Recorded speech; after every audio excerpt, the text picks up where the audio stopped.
సంవత్సరం 5,888 కోట్ల revenue మిగులుందట. Budget మిగులు, రెవెన్యూ మిగులు. నేను చెప్తుంది కాదు పుస్తకం. 5,888 కోట్ల రెవెన్యూ మిగులు ఉంది అని ఇది పోయిన సంవత్సరాన్ని చెప్పిండ్రు.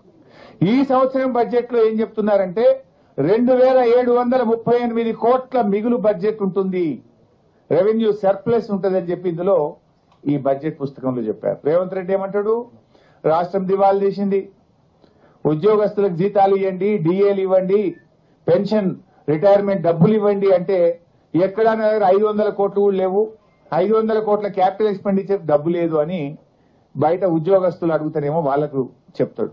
కానీ బడ్జెట్ బుక్ లో ఇది అసెంబ్లీలో పెట్టిన బడ్జెట్ డాక్యుమెంట్ అఫీషియల్. బయట అంటే నువ్వు రాజకీయం కోసం నీకు ఇష్టం ఉన్న వాళ్ళకి పైసలు ఉంటాయి, నీకు ఇష్టం లేకపోతేనేమో లేవు అంటావు.